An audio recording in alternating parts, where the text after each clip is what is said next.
How's it going, Verge? Y'all ready for night 3 of struggles? I am ready. Listen, Paige killed it last week, but you were all here. You know that, so I don't need to say anything else about that. But tonight, I am ready to get in the Word. If you have your Bible, 2 Corinthians 3 is where we're going to be as we look at the idea of authenticity. As we think about social media, our phones being connected in an increasingly disconnected world, one of the things that we struggle with when it comes to social media is authenticity. Reality is what social media does for you and me is allows us an opportunity to put a fake version of ourselves out there because we're in complete control of social media.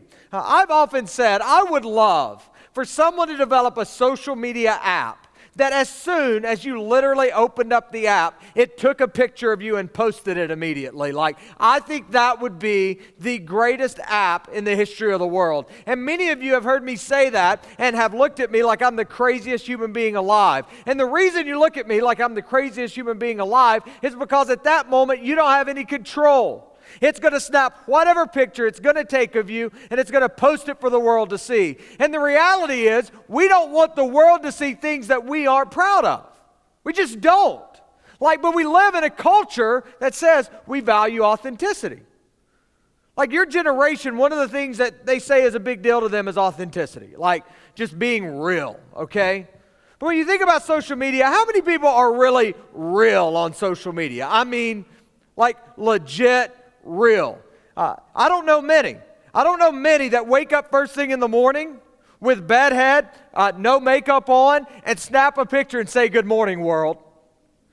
I haven't seen that on anybody's Snap story recently. I haven't seen anyone get up and maybe have a huge zit on the side of their face and be like, "What up? Looking good this morning." Nobody posts that. You know what they post pictures of? In a few weeks, it's going to be homecoming, okay?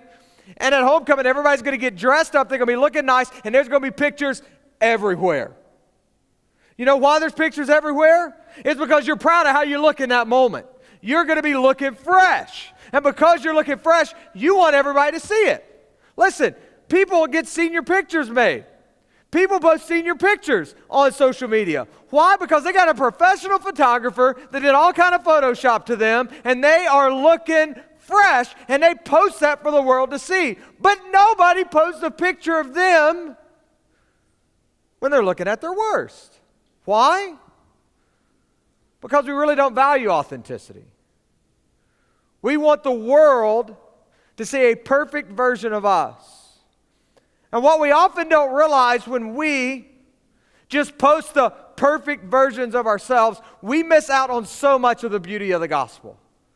We miss out on so much in our relationships when we just put this fake version of ourselves out there. So tonight, I could use the buzzword of authenticity that gets thrown out a lot, but for me, where this issue lies, begins and ends with real talk. Who do you really have real talk with? Listen, y'all, I'm not talking, how's your day? Did you have a good day? How was school? Favorite part of the day, worst part of the day? What's your favorite color? You know, or just those moments you're sitting on the phone with someone, and because you like them and they like you back, you just sit there in silence for some reason, and it's a little bit awkward, but it's okay because you like each other, and so you being in silence actually means your relationship is really deep, okay? That is not what that means at all. It means your relationship is lame if you're sitting in silence, okay? What is really cool is you actually being engaged in a conversation with another human being where you're just talking about everything. Where you're getting real, where you're talking about, hey, my day was crappy today. Because you know what? My friend lied to me, and it wounded me. And you know what? I found myself going to my car and crying. I found myself beating myself up because never have I felt more alone than I have in this moment. You're like, dang, Chad, you're getting real tonight. Look, that didn't happen to me today. I'm just giving an example about what happened to you. But the reality is, there's something powerful about real talk. Of just being able to be real with someone. And as a disciple of Jesus Christ, he challenges us to have real talk, both with him and with other disciples. So tonight, y'all get ready, because I'm telling you, this strikes me to my core. Because if there's anything I love about friendships and relationships, it's real talk. It's cutting past the crap. It's cutting past the phoniness and just getting real. So y'all, tonight we're getting real.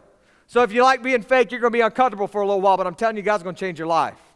Because there's some transforming junk, y'all, that happens in 2 Corinthians 3 that y'all ain't even ready for. So because you ain't ready, let's just go ahead and get after it. 2 Corinthians 3, starting in verse 12. Paul says, since we have such a hope, we are very bold.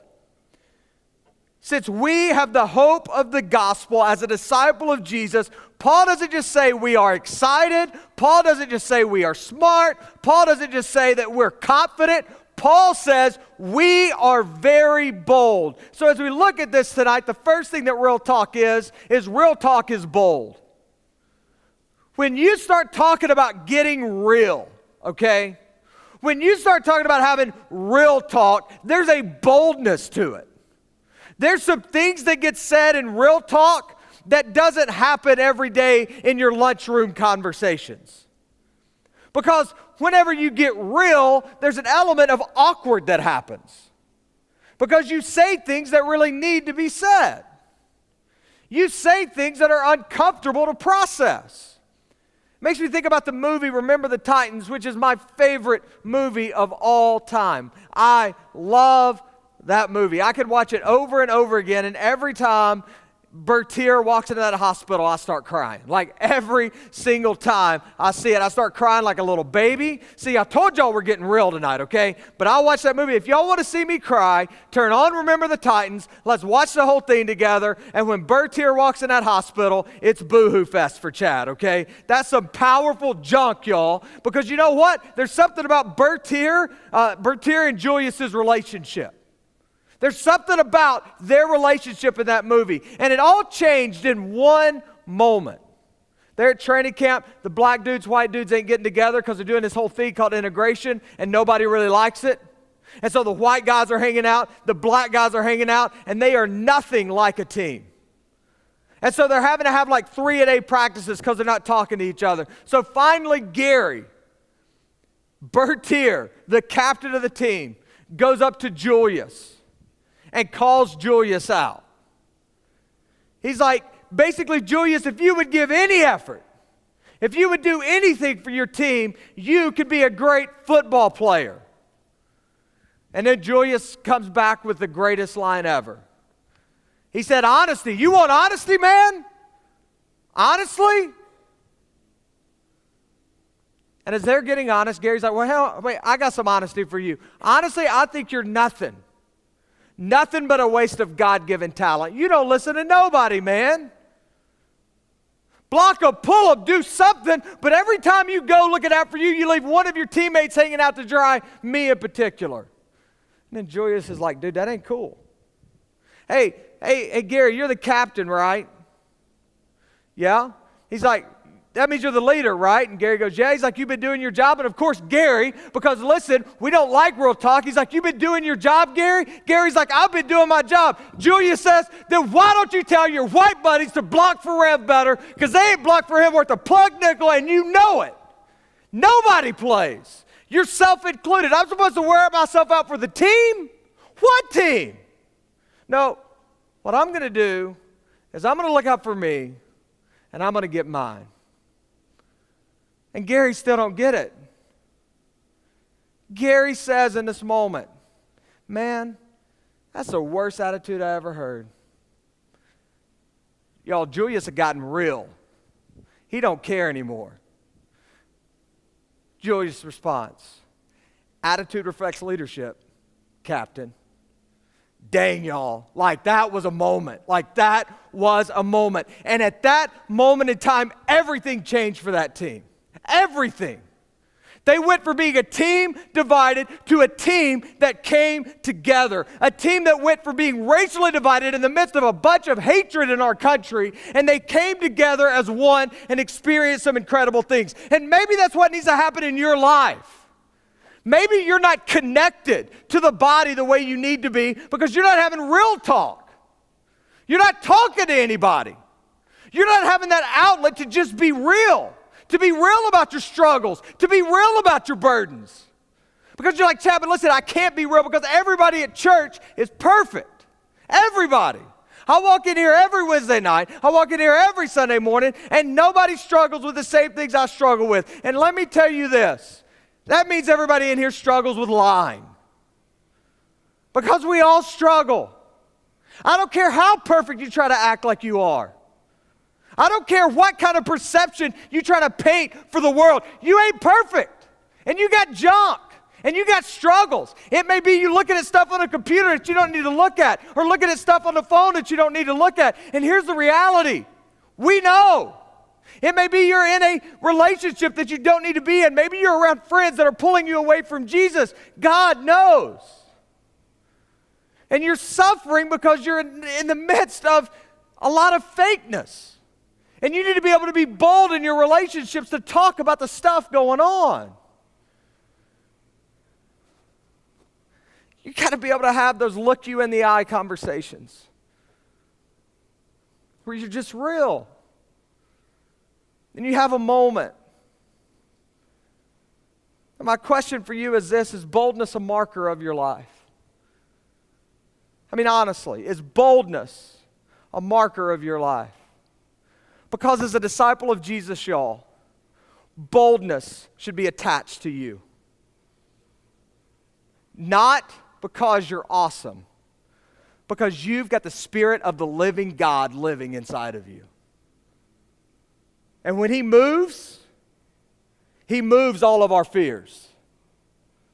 When He moves us to tears. He changes what we see and what we seek. Real talk is bold. Verse 13. Not like Moses, okay? He's like, okay, we have hope, so we are bold. But he's like, it's not like Moses, who would put a veil over his face so that the Israelites might not gaze at the outcome of what was being brought to an end. Here he references Moses back in the Old Testament, and he's referring specifically to a passage in Exodus where Moses had been on top of Sinai with God for 40 days. And he had just been in the presence of God, and it was powerful. And so he comes down off the mountain, and he has been so in the presence of God that homeboy is straight up glowing. Like, I don't know what that looks like, but I think that would have been really stinking cool to see. Like somebody come down off the mountain and they are literally glowing because they've been in the presence of God.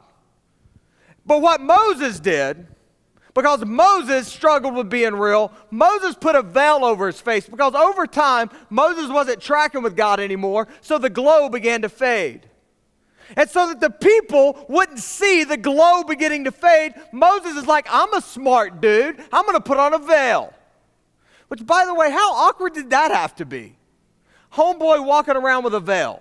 Like, just imagine if you were going to school tomorrow and you see some dude, not a girl, a dude, walking around your school with a veil, okay? you're going to be like, what's wrong with this guy? But Moses is walking around with a veil, trying to cover it up. And here's the thing about real talk. It's not only bold, but real talk is personal.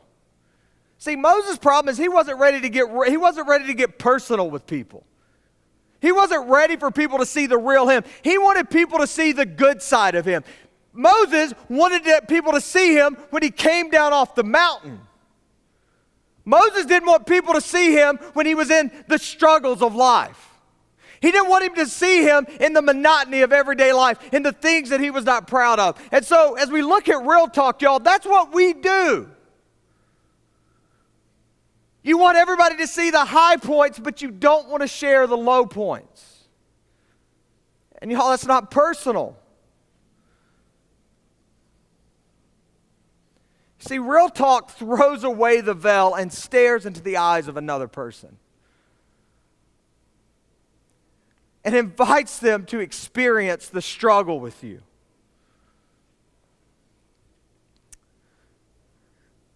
You know, we live in a culture right now because of the phone that everybody likes to take a selfie. And I don't know what the obsession with selfies are, really. I really don't. Because, I remember when I was in high school, now we didn't have phones that, you could look at your phone and see yourself right there. We didn't even have phones that had cameras. We just had to take pictures and then take them to Walmart, and you got them in an hour, okay? And so there was no taking a selfie because you couldn't turn that camera around and take the picture, because if you did, you don't know what it was going to look like. And so, but now that we have that, it just shows how infatuated we are with ourselves. Because think about it, we're like, you know what I need to do today to share with the world? A selfie. That's what the world needs right now, a good picture of me. And so what happens when people take a selfie, nobody has the app that you turn it on and it takes a picture automatically. No, that ain't how we roll with selfies. Are you crazy? Are you crazy that I'm going to share with the world a picture of me at my worst? No, we're going to get that camera out and we're going to snap a picture and we're going to look at it and we're going to be like, no, that won't work. We're going to delete that. Go back up, maybe change the angle, maybe flip through a couple filters. My personal favorite happened the other day when I was at my house. I've got a neighbor that lives behind us, and because our house is up a little bit, there's a fence that I can see over into the backyard. And so I just so happen to be hanging out with Cooper and Cohen, and I'll look out, and we've got this neighbor who is a teenage girl. I don't know who she is. It's nobody in here because I know it's not anybody in here, but she's in her backyard, and I'm like, oh, that's interesting. She's got her phone, and I notice she's got it up in the air. So I'm like, is she looking for cell reception? What's going on right now? I realize that she is taking a selfie, okay? Homegirl proceeds for the next 5 minutes to be taking different selfies at different places, turning around. It's high, it's low, it's over here, it's over there. And finally, she got the perfect one, y'all. Because you know how we know she got the perfect one? All of a sudden, she starts typing. But then the struggle's even more real because you got to have the perfect caption. Because you can't just put a picture of yourself up there. Y'all, it's got to have a great caption. And you know why it's got to have a great caption? Because you got to get a bunch of likes. Because Lord knows if you don't get a bunch of likes, your life really doesn't matter. And we laugh, but here's your reality. That matters to you. It matters. It bothers you when you don't get as many likes as other people get. Chad, that don't bother me. Really? It doesn't bother you. So how come you look at your likes? I'm just curious. If it doesn't matter, why are you looking at your likes? If it doesn't matter, why are you looking at the likes that other people have?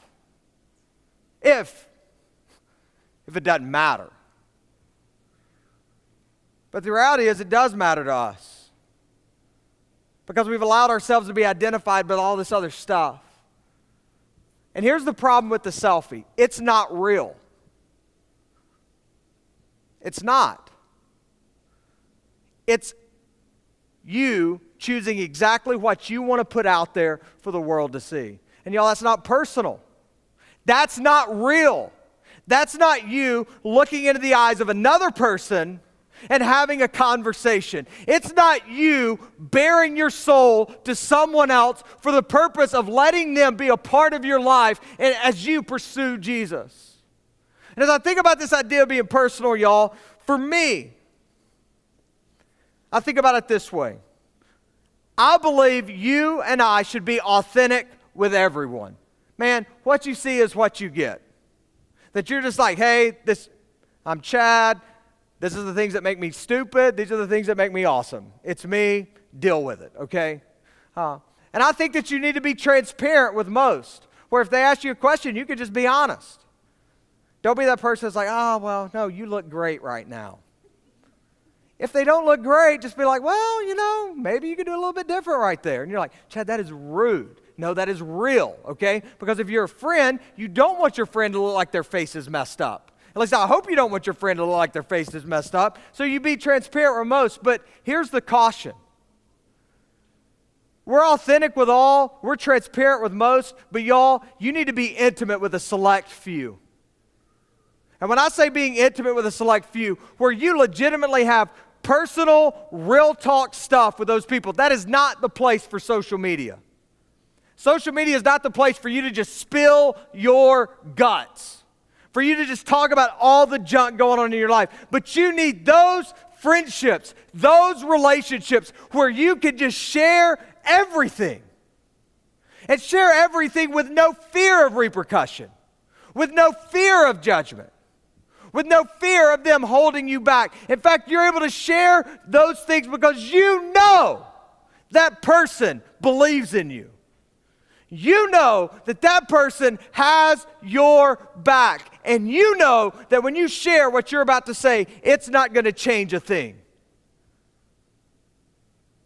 But you've got to be willing to get personal, y'all. You've got to be willing to go beyond the selfie and look into the eyes of another person. So are you getting personal? Verse 14. Not only is the issue with Moses covering up his face so they don't see his imperfections, but verse 14, it says, but their minds were hardened. For to this day, when they read the old covenant, that same veil remains unlifted, because only through Christ is it taken away. Yes, to this day, whenever Moses is read, a veil lies over their hearts. You see, the veil might begin to cover our face because we refuse to get personal, because we refuse to get real about our junk. But y'all, when we refuse to get real about our junk, the veil begins to shift not only from our face, but to our heart. And it gets to a moment that when we fail to get real, that we cease hearing from God. Because all of a sudden, not only is our face guarded for people to see, but now our heart is guarded to hear anything from the Lord. And so, real talk is not only bold, it's not just personal, but y'all, real talk is spiritual.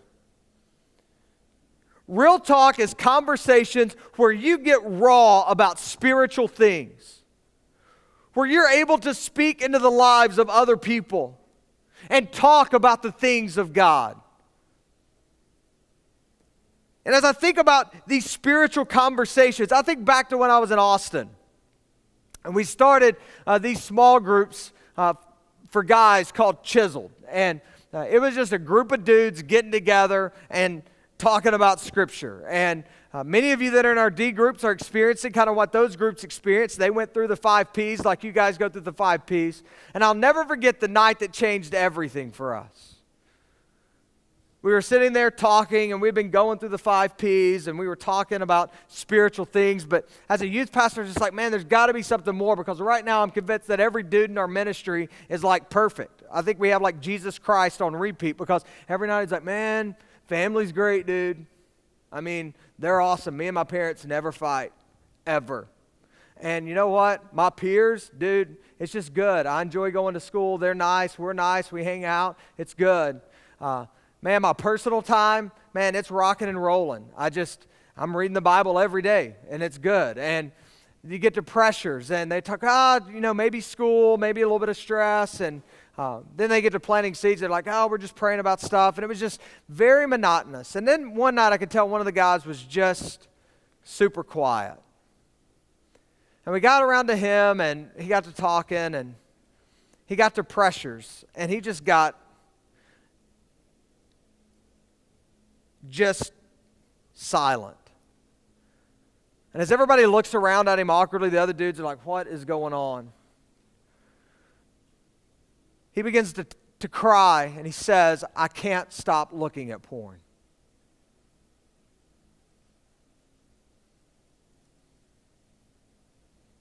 He said, every night, every day, I go back to it. And I go back. And I go back. And every time I feel terrible. Every time I tell God I'm going to stop, but I keep going back, and I'm tired of it. I'm done.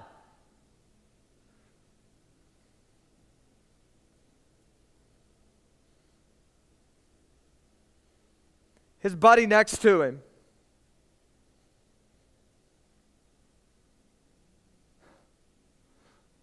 says, that's me.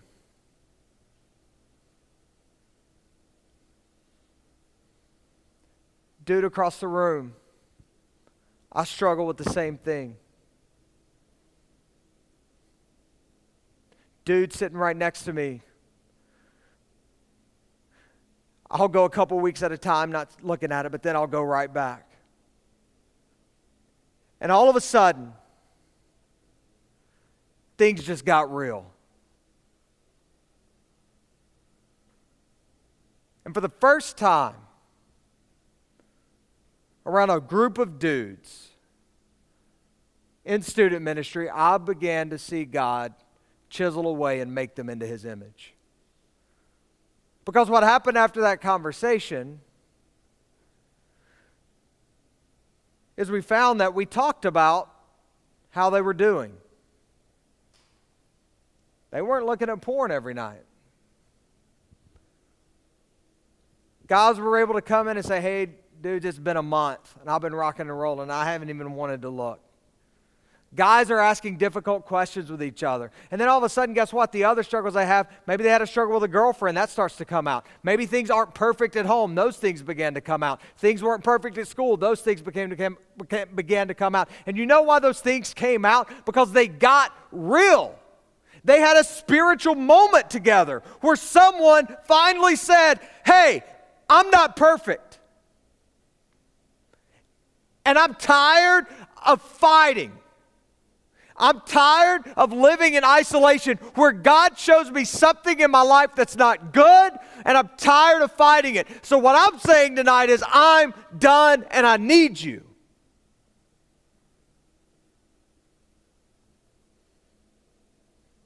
Here's your reality tonight. There's some of you in this room that you are faking it so hard right now. So hard. And it's a burden for you. Like it's wearing you out.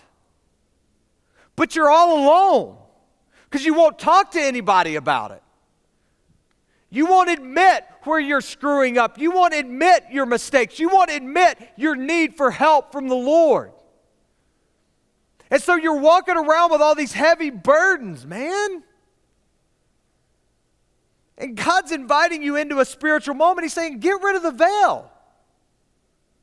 Get real. I sent Jesus to die on a cross for that junk you're dealing with. Jesus died to remove the veil. Jesus died so that you can have those spiritual conversations that's real. So that you can experience people speaking into your life, breathing into your life, that make you into the image of Jesus.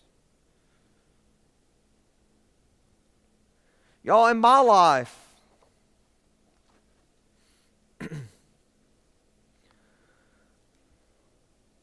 the greatest conversations I have with my friends and those closest to me are about the things of God.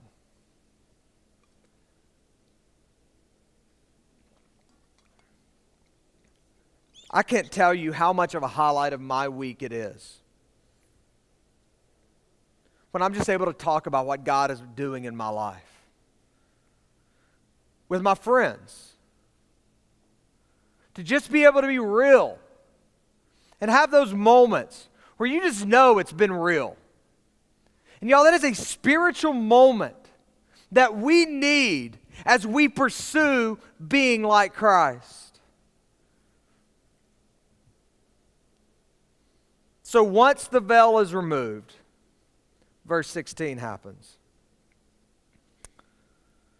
But when one turns to the Lord, the veil is removed. It's gone. Now the Lord is the Spirit, and where the Spirit of the Lord is, there is freedom. Y'all, real talk is freeing. It says here that once you turn to the Lord, once you have your spiritual moment that's real, where you're like, I'm done.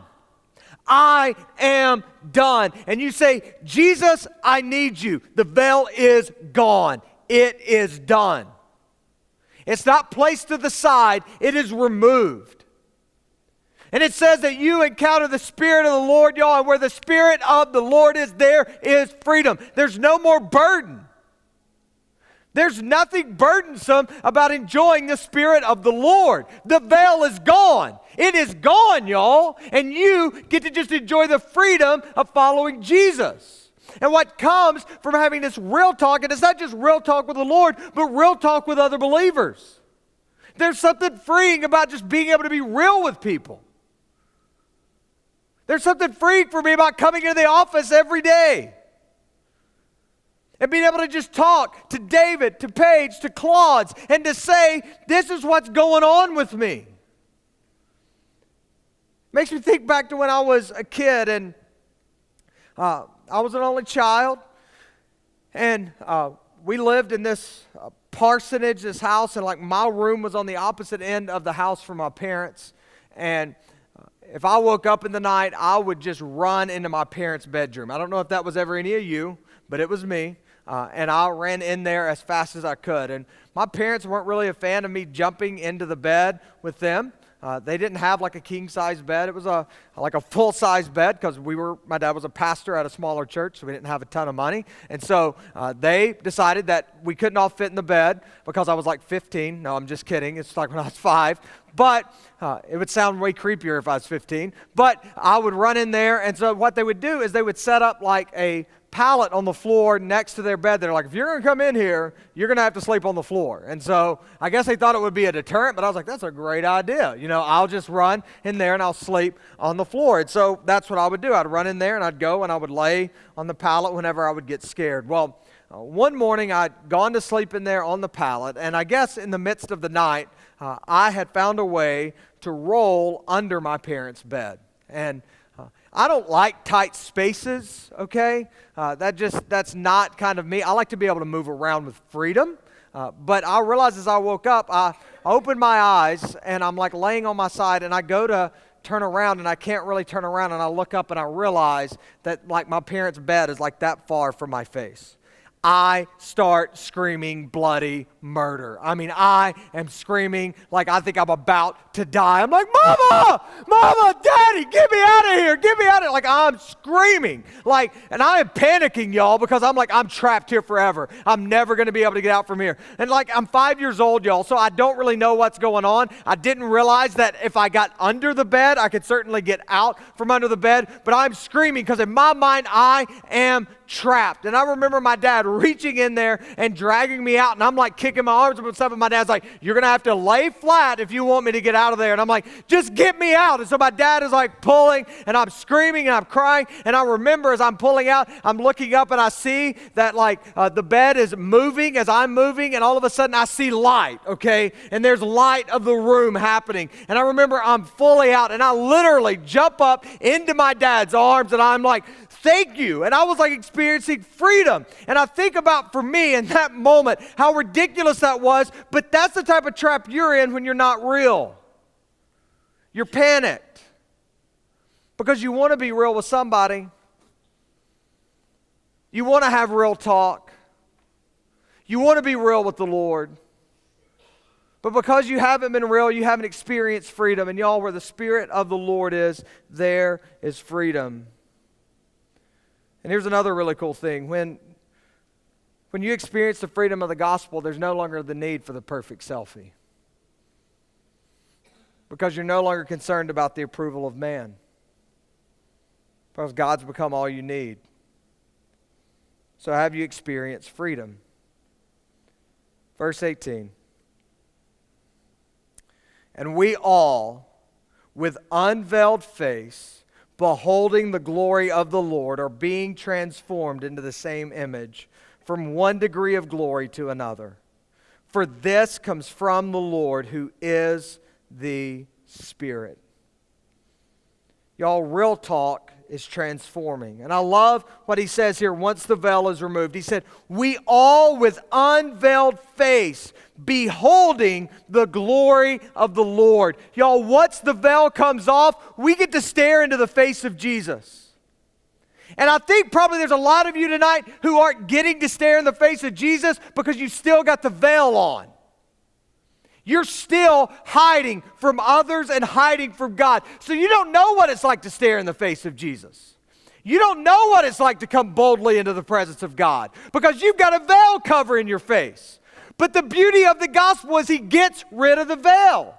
It's gone, and it's not just freeing, it's transforming.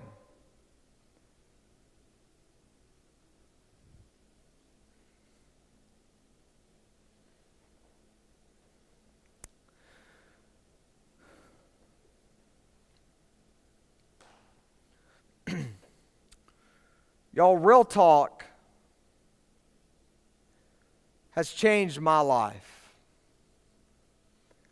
And it's changed my relationships. I remember having a conversation with a really close friend of mine. And I could just tell that there was something kind of being held back. And I think they could tell there was something being held back from me as well. And I just remember having the conversation where I just said, hey, are we going to be real? Like, can we just be real with each other? Because if we can't be real, I don't even want to do this. And I wish I could say in that moment, they were like, oh yes, let's do this. But my friend was real and said, I'll have to get back to you tomorrow. And I was like, I guess we're not getting real. But what I didn't realize in that moment, that was real. Next day, had a conversation. They said, I'm going to be real. Completely changed our relationship and friendship. As I think about that, and I think about all my friendships right now, y'all, I'm transformed by the life-giving friendships that I have. I love when I'm able to open the Scripture and allow God to speak into my life and then be able to share that with those closest to me. I love when I hear what God is speaking into the lives of those closest to me as they share that with me. Y'all, I have received so much life from my friendships just from them simply being available to the Lord. And the beauty of real talk is not only does real talk with the Lord transform you, but real talk with other believers transforms one another. Listen, God has a word to speak into your life, not just for you, but for the benefit of somebody else in the body. And the reality is, if you're not real about where you're at in your journey, that will never, ever happen. So you need to find that person, like y'all, your person, okay? And I don't know who that is, but you got to find your person that you just get to be real with. That you can just share what God is doing in you and they're doing in them, and you can breathe life into one another. Again, be authentic with all, transparent with most, intimate with a few. Are you being transformed by the glory of God? And ultimately tonight, the question is this: are you being real?